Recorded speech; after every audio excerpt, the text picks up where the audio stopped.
시골 고양이 푸시가 런던을 방문했습니다. 이웃 고양이 루이스는 이 런던을 방문하고 돌아온 고양이 푸시에게 물었습니다. 푸시야, 너 어디 갔다 왔니? 고양이 푸시는 아주 의기양양하게 대답을 했습니다. 나는 여왕 폐하가 살고 계신 런던 왕궁에 갔다 왔어. 이웃 고양이 루이스가 부러운 말투로 물었습니다. 푸시야, 거기서 뭘 봤니? 고양이 푸시는 자랑스럽게 대답을 했습니다. 난 거기서 여왕의 의자 밑에 생쥐가 있는 것을 보았지. 이 이야기 속에 등장하는 푸시라는 고양이는 크고 아름다운 런던의 왕궁에 어렵게 가서는 위대한 엘리자벳 여왕이나 황홀하고 찬란한 궁궐 안을 본 것이 아니라 어처구니 없게도 겨우 여왕의 의자 밑을 기어다니는 생쥐 한 마리를 보고 왔습니다. 이렇게 대부분의 사람들은 사람이 가지고 있는 무한한 가능성이나 장점들을 보지 않고 부족함이나 단점들만 캐내어 비판하는 경향이 있습니다. 오늘 이 시간에는 비판하지 말라는 제목으로 성도님들과 함께 은혜를 나누도록 하겠습니다. 먼저 첫째로 우리 예수님께서 말씀하신 이 비판하지 말라는 의미가 무엇인지에 대해서 살펴보도록 하겠습니다. 비판하지 말라는 예수님의 이 말씀은 다른 사람의 말이나 생각 그리고 행동의 옳고 그름에 대해서 일체의 판단이나 평가를 절대 하지 말라는 의미가 아닙니다. 또한 사회에 만연된 나쁜 관행이나 부조리에 대하여 정당한 지적과 평가조차 하지 말라는 의미도 아닙니다. 만일 우리가 이런 노력조차 하지 않는다면 우리 자신과 우리가 속한 공동체는 개선되지 않고 점점 악이 만연되어져 갈 것입니다. 그러므로 예수님께서는 정당하고 합법적인 비판마저 부인하신 것은 결코 아니십니다. 다만 예수님께서 비판하지 말라는 것은 상대방을 헐뜯고 비난하기 위한 목적으로 다른 사람에 대해 비방이나 악평을 하지 말라는 것입니다. 악평은 상대방의 결점을 고쳐주어서 상대방을 더욱 좋은 방향으로 이끌려는 목적이 아니라 상대방의 결점을 믿기로 해서 상대방을 파괴시키려는 것입니다. 가정이든 직장이든 교회든 나라든 건강하고 건설적인 비판이 살아있다면 문제가 될 게 없습니다. 오히려 그런 건전한 비판은 잘 수용하기만 하면 발전을 꾀할 수가 있기 때문입니다. 그러나 악의적인 비판, 즉 악평과 비방이 난무하는 곳에는 끊임없이 분쟁이 발생하여서 개인과 공동체가 상처로 얼룩지고 말 것입니다. 오늘 우리가 속한 공동체를 지배하고 있는 비판은 과연 어떤 비판이라고 생각을 하십니까? 건전한 비판인가요? 아니면 악의적인 비판입니까? 물론 우리 사회에 이 둘이 다 공존하겠지만 악의적인 비판이 더욱 득세하여서 사회 분위기를 어지럽히고 있지는 않은지 우려가 되는 것이 사실입니다. 특히 IT 강국인 우리나라의 경우에서는 이 익명성이 보장되는 인터넷이나 SNS와 같은 가상 공간에서 행해지는 악의적인 비판의 정도가 매우 심각한 수준을 넘어섰습니다. 가령 정부나 기업, 개인, 그리고 특정 종교 집단에 대해서 악의적인 목적을 가지고서 사실 확인이나 검증이 되지 않은 거짓말로 온갖 욕설과 비방, 인신공격 등이 너무 쉽게 자행되고 있습니다.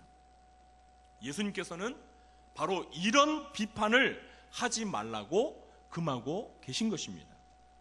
특히 우리 그리스도인들은 이런 일에 절대 참여하거나 동조해서는 안 될 것입니다. 둘째로, 그럼 예수님은 왜 우리에게 이런 비판을 하지 말라고 말씀하셨을까요? 비판을 하지 말아야 하는 첫 번째 이유는 우리가 비판을 받지 않기 위해서입니다. 1절과 2절 말씀을 우리 다시 한번 한 목소리로 읽어보겠습니다.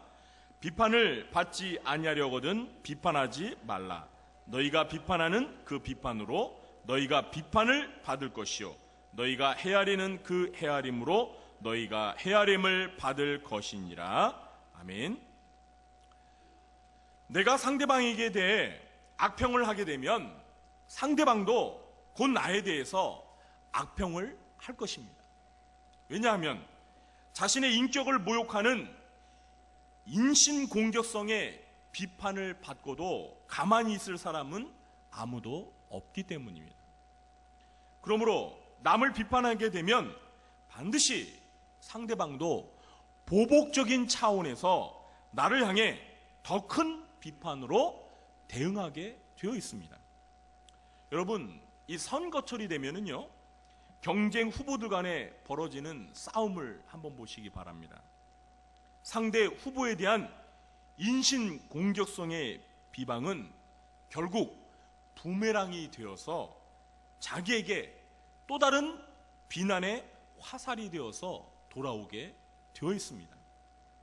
그러므로 우리는 비판을 받기 싫으면 남을 비판하지 말아야 합니다. 그런데 우리가 이 악의적인 목적을 가지고 누군가를 비판했을 때 우리가 받게 될 더 무서운 비판은 사실 우리가 비판한 사람에게서 받는 비판이 아니라 하나님으로부터 받게 되는 심판입니다. 오늘 예수님께서 말씀하신 이 비판하다라는 말에는 심판하다라는 의미도 있습니다. 그래서 대부분의 영어 성경을 보시면 이 심판하다를 의미하는 저지라는 단어가 사용되고 있는 것을 볼 수 있습니다. 그러므로 오늘 본문에서 이 비판이라는 말 대신 심판이라는 말로 바꾸어 읽어도 무방합니다. 다시 말해서 우리가 누군가를 악의적으로 함부로 비판하거나 심판하게 되면 장차 하나님께로부터 그것에 대해서 심판을 받게 된다는 것입니다. 예수님께서는 오늘 본문과 같은 이 산상보훈의 말씀인 마태복음 5장 21절과 22절에서 다음과 같이 말씀하셨습니다. 우리가 이미 다루었던 말씀이죠. 옛사람에게 말한 바 살인하지 말라. 누구든지 살인하면 심판을 받게 되리라 하였다는 것을 너희가 들었으나 나는 너희에게 이르노니 형제에게 노하는 자마다 심판을 받게 되고 형제를 대하여 나가라 하는 자는 공회에 잡혀가게 되고 미련한 놈이라 하는 자는 지옥불에 들어가게 되리라. 그렇습니다. 우리 예수님께서는 말로써 사람의 인격을 모독하는 행위에 대해서 살인죄와 같은 심판을 받게 되리라고 경고하셨습니다. 여러분, 이 대부분의 비판은요, 말로써 사람의 인격이나 명예를 실추하는 언어 폭력입니다. 예수님은 이런 언어적 살인죄에 대하여 반드시 하나님께 심판을 받게 될 것이라고 말씀하십니다. 우리 예수님께서는 마태복음 12장 36절과 37절에서 이렇게 말씀하십니다. 내가 너희에게 이르노니 사람이 무슨 무익한 말을 하든지 심판날에 이에 대하여 신문을 받으리니 네 말로 의롭다함을 받고 네 말로 정죄함을 받으리라. 저와 여러분이 이 지상에 살 때에 우리의 입으로 내뱉은 말들에 대해서 나중에 하나님의 심판대 앞에서 그 말에 대하여 신문을 받게 된다는 것입니다. 그래서 우리가 한 말에 따라 의롭게 인정을 받기도 하고 우리가 한 말에 대해서 정죄함을 받게 된다는 것입니다. 그러므로 우리는 이 지상에서 살면서 내뱉는 말에 대해서 주의해야 합니다. 우리는 너무나 쉽게 말을 하고 또 말로써 쉽게 죄를 저지릅니다. 그러나 우리가 내뱉은 말에 대하여 장차 반드시 하나님의 심판이 있을 것이라는 이 예수님의 말씀을 심각하게 고려해야 합니다. 그러므로 우리는 말할 때 정말 조심해야 합니다. 특히 다른 사람에 대하여 말을 할 때 더욱 조심해야 합니다. 그리고 다른 사람에 대하여 특별히 다른 사람이 자리에 없을 때 그 사람에 대해서 함부로 말을 하지 말아야 합니다. 우리 속담에 낱말은 누가 듣는다고요? 새가 듣고 반말은 쥐가 듣는다라는 속담이 있습니다.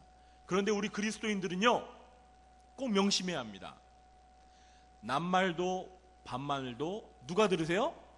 하나님이 듣고 계시다는 사실입니다. 특히 남에 대해서 악평하는 이 비난과 비판의 말에 대해서 하나님의 심판을 받고 싶지 않으면 절대 다른 사람을 비판하는 말을 삼가해야 합니다. 우리가 비판을 하지 말아야 하는 두 번째 이유는 이 남을 비판하는 사람 그 자신에게 더 큰 허물이 있기 때문입니다. 우리 3절과 4절, 5절 말씀도 다시 한번 한 목소리로 읽어보도록 하겠습니다. 어찌하여 형제의 눈 속에 있는 티는 보고 내 눈 속에 있는 들보는 깨닫지 못하느냐. 보라, 내 눈 속에 들보가 있는데 어찌하여 형제에게 말하기를 나로 내 눈 속에 있는 티를 빼게 하라 하겠느냐. 외식하는 자여, 먼저 내 눈 속에서 들보를 빼어라. 그 후에야 밝히 보고 형제의 눈 속에서 티를 빼리라. 아멘. 이웃에 대해서 아주 험담을 잘하는 주부가 있었습니다. 그녀는 누구에게든 단점을 먼저 들춰내서 헐뜯기 때문에 주변에 친구가 별로 없었습니다. 하루는 그녀의 집에 친정 어머니가 찾아왔습니다. 역시 이 주부는 창가에 앉아서 어머니에게 이웃집의 불결함에 대해서 험담을 늘어놓기 시작했습니다. 엄마, 저기 좀 봐. 옆집 빨랫줄에 널린 옷들이 너무 더럽지? 세탁을 한 거야? 아니면 때로 염색을 한 거야? 어휴, 더러워라. 그러자 친정어머니는 이런 딸을 아주 치근하게 바라보면서 이렇게 말했습니다. 얘야, 더 자세히 보렴. 이웃집 빨래가 더러운 게 아니라 너희 집 유리창이 더러운 거잖아. 유리창 정도 깨끗이 닦고. 그렇습니다. 매우 비판적인 사람들의 이 공통점은요, 관찰력과 상상력이 아주 뛰어나다는 사실입니다. 이런 사람들은요, 다른 사람의 단점과 약점을 금방 발견하고 그것에 대해서 떠버리기를 좋아합니다. 그리고 소설적인 상상력을 동원해서 사실이 아닌 그럴듯한 추측을 마치 사실인 것처럼 말을 합니다. 그런데 문제는 정작 자기 자신에 대하여는 관찰력이 매우 부족하여서 자기의 단점이나 약점을 잘 보지 못한다는 것입니다. 사랑하는 성도 여러분, 우리가 누군가의 잘못이나 허물, 단점이나 약점을 안다 해도 그것은 나에게 있는 죄와 허물에 비하면 오늘 예수님의 말씀처럼 타인의 허물은요, 이 눈 속에 있는 작은 티에 불과합니다. 오히려 나에게는 들보만한 커다란 죄와 허물이 있음을 우리는 알아야 합니다. 그런데 남을 신랄하게 비판하는 사람들을 잘 보십시오. 대부분 그 사람들도 자기가 비판하는 사람이 저지른 죄와 허물을 똑같이 저지릅니다. 어떤 경우에는 상대방보다 자기가 더 심각한 죄와 허물을 갖고 있을 수도 있습니다. 그런데 사람들은 남의 작은 실수에 대해서는 쉽게 흥분을 하고 예민한 반응을 보이면서도 정작 자신이 저지른 큰 실수에 대해서는 너무나 쉽게 관대하게 그냥 넘어간다는 것입니다. 그만큼 대부분의 사람들은 자기 자신을 깊이 있게 성찰하지 못한다는 것이죠. 여러분, 요한복음 8장을 보십시오. 사람들이 현장에서 이 가늠하다 잡힌 여인을 데리고 왔을 때 사람들이 반응이 무엇이었죠? 네? 어떻게 했습니까? 돌을 쥐어들고 그 여인을 어떻게 하려고 그랬어요? 돌을 던져서 죽이려고 했습니다. 여러분, 이때 우리 예수님께서 뭐라고 하셨죠? 너희 중에 죄 없는 자가 먼저 돌로 쳐라, 이렇게 말씀하셨습니다. 여러분, 이때 이 예수님의 말씀을 듣고 사람들이 보인 반응이 무엇입니까?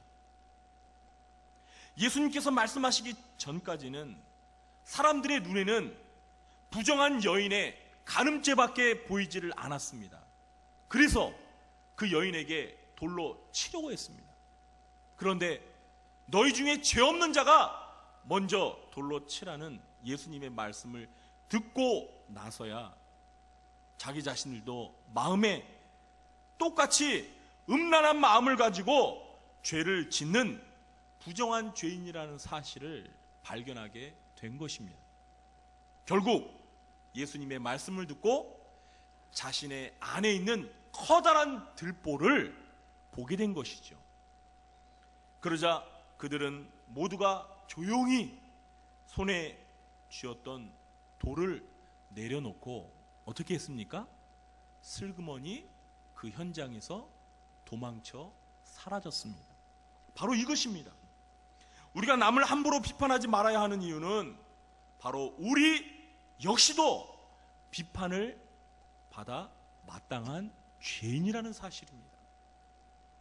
어쩌면 남을 비판하기를 좋아하는 그 사람은 비판하는 대상보다 더 큰 죄인일지 모릅니다. 그래서 어떤 분이 이런 말을 했습니다. 세상에는 두 종류의 죄인이 있다. 하나는 자기의 죄와 허물이 탄로난 죄인이고, 다른 하나는 아직 자기 자신의 죄와 허물이 발각되지 않은 죄인이다. 여러분, 어떻습니까? 이 말에 동의하십니까? 그런데 여러분, 자기 자신의 죄가 발각이 되어서 사람들 앞에 탄로가 난 죄인과 아직 자기의 죄와 허물이 발각되지 않은 죄인, 이 둘 중에 누가 더 다른 사람을 비판하기를 좋아할까요? 네? 발각된 죄인입니까? 아직 발각되지 않은 죄인입니까? 그렇죠. 아직 발각되지 않은 죄인이 다른 사람을 비난하기 더 좋아합니다. 자기 죄가 탄로나지 않은 죄인들이 죄가 발각되어 탄로난 죄인들을 향해 쉽게 비판하고 정죄하는 것입니다. 그러므로 우리는 남을 비판하고 정죄하기 전에 내 자신의 죄와 허물을 볼 수 있는 지혜가 있어야 합니다. 여러분, 우리가 이 손가락으로 다른 사람의 허물을 지적할 때 이 손가락의 방향을 한번 잘 보시기 바랍니다. 여러분, 모두 저를 향해서 한번 이렇게 저의 죄와 잘못을 지적하듯이 한번 손가락을 한번 이렇게 가르쳐 보시기 바랍니다. 괜찮습니다. 해보세요. 네, 한번 이렇게 손을 뻗어보면서 해보세요. 자, 이렇게 손가락을 앞을 향해서 다른 사람을 지적할 때 어떻습니까? 다른 사람을 지적하는 손가락은 몇 개죠? 2개입니다. 2개. 네, 이렇게 탁 지적하지 않아요? 그때 나머지 3개의 손가락은 누구를 향해 하고 있어요? 나 자신을 향하고 있어요. 여러분, 이게 무엇을 의미하는 거죠? 남의 죄와 허물을 비난하기 전에 먼저 내 자신을 성찰해라. 너도 역시 똑같은 죄인이라는 사실을 잘 알아라. 그런 메시지가 담겨 있는 것입니다.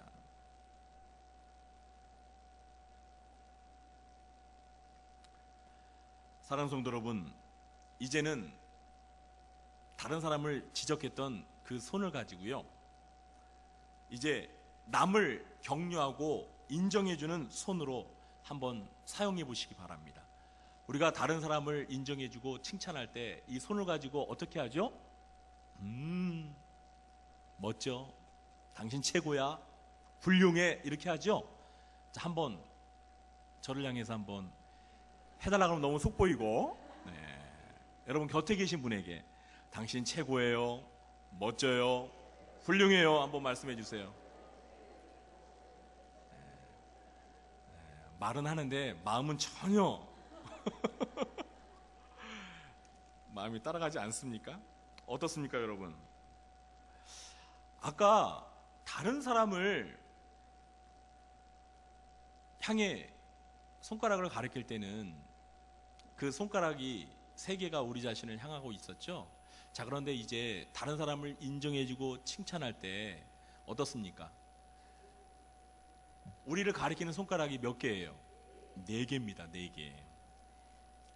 여러분, 이것은 내가 먼저 다른 사람의 장점을 인정해주면 다른 사람은 그보다 더 많이 나를 인정해주는 부메랑이 되어서 나에게 돌아온다는 것을 의미하는 것입니다. 저 여러분의 손가락은 그동안 남을 비판하는 용도로 사용하셨습니까? 아니면 다른 사람을 인정하는 용도로 사용하셨습니까? 우리 구주한교 성도님들은 모두가 다른 사람을 비판하기보다는 다른 사람을 인정해주는 아름다운 손을 가지시기 바랍니다. 이제 말씀을 맺겠습니다. 오늘 예배가 좀 빨리 끝나겠네요. 이 미국인이 가장 존경하는 대통령이 있는데요. 누구일까요? 박근혜 대통령은 아니고 미국인들이 존경하는 미국의 대통령. 네, 맞습니다. 제16대 대통령인 아브라함 링컨입니다. 아브라함 링컨은요, 1865년 4월 15일 노예제도를 찬성했던 연극 배우 존 윌크스 부스의 총에 저격을 당하여서 56세의 나이로 서거하고 말았습니다. 그런데 링컨이 서거하게 되자 링컨을 부둥켜 안고 통곡을 하면서 여기 가장 위대한 사람이 누워 있습니다 라고 말했던 사람이 있습니다. 그가 누구일까요? 그가 누구냐면 한때 링컨을 가장 존경했던 사람이 아니라 가장 미워했던 유명한 변호사 출신의 에드윈 스탠턴이라는 사람이었습니다. 스탠턴은 변호사 시절부터 링컨을 시골뜨기, 애송이 변호사라고 부르면서 무시를 했습니다. 또한 링컨이 대통령 선거에 공화당 후보로 나왔을 때 당시 민주당 소속의 법무장관이었던 스탠턴은 미국 전역을 돌아다니면서 링컨을 가리켜서 깡마르고 무식하며 고릴라를 닮은 자라고 인신공격을 서슴지 않았던 링컨의 정적이었습니다. 이 스탠턴은 링컨이 공화당 후보로 대통령에 당선이 되자 링컨이 대통령이 된 것은 우리 국가의 큰 재난이다, 이렇게까지 신랄하게 비판하며 공격했던 인물이었습니다.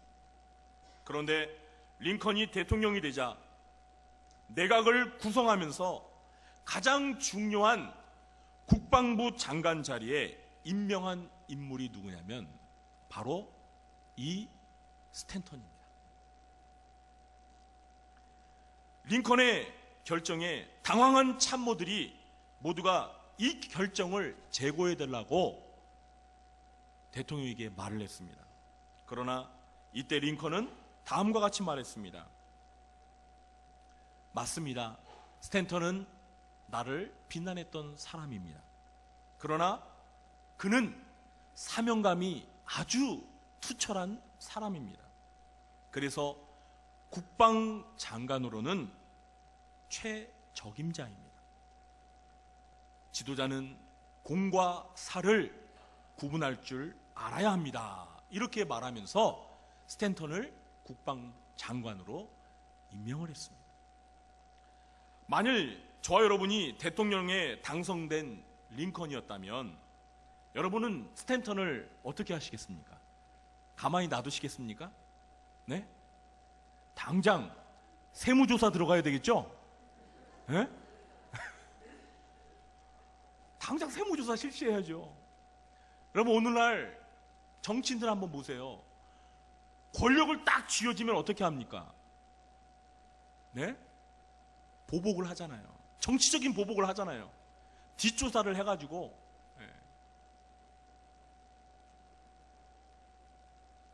자기를 반대하고 자기를 비난하고 그랬던 사람들 뒷조사해가지고 정치적으로 보복하잖아요. 그게 보통 사람들이 하는 모습이에요. 그런데 링컨을 그렇게 하지 않았습니다. 많은 사람들이 링컨을 존경하는 이유는 이렇게 자신을 비방하는 자에 대해서 악을 악으로 갚지 않고 도리어 악을 선으로 갚았기 때문입니다.